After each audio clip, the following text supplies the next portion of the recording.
I think this idea of the year it happened kind of subconsciously for me. As I was preparing, during the summer, during July, I essentially planned the season for 7 concerts with 2 orchestras. And I spent hours and hours and hours listening to music, thinking about music, trying ideas. And what emerged, I think subconsciously, was the need to be drawn to pieces that have a positive, uplifting outlook. Because we have enough tragedy, we have enough sadness, we have enough loss, we have enough conflict, we have enough despair and confusion in our lives.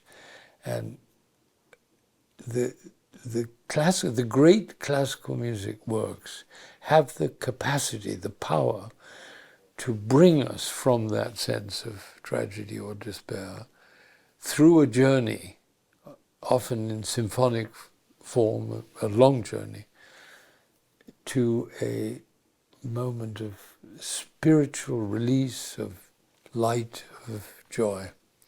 There's a moment in the Brahms First Symphony. I was very torn. I went back and forth between Brahms Fourth and Brahms One. I don't have much time left. Will be 87. Time runs out. And so should I do Brahms 4 at that, which is the greatest of his symphonies, or should I do Brahms 1? And I thought after the first piano concerto, which is very dark, there's a moment when the horn plays of melody, which Brahms actually heard on an Alp horn in Switzerland when he was visiting Lucerne.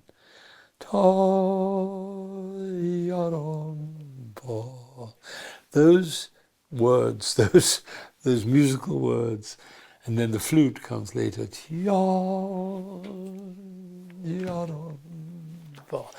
And it's in C major, and the accompaniment is a pool of light, and trombones and strings, and this horn solo, C major. And I thought, at that moment in the concert, after all we've been in, the Brahms First Piano Concerto, which mostly is dark and struggling and turmoil and despair and anguish and doubt.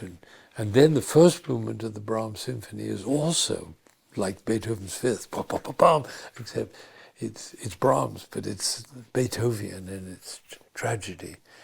And when that horn comes in, and particularly also when the flute comes in, every heart in the hall, in Symphony Hall and around the world listening on live stream is going to feel a sense of hope, of optimism, of joy, as only occurs in very few moments in life. And the greatest music can do that, and this Brahms Symphony at that moment does it better than anybody else. Yes, Beethoven Fifth Last Movement, of course, absolutely also.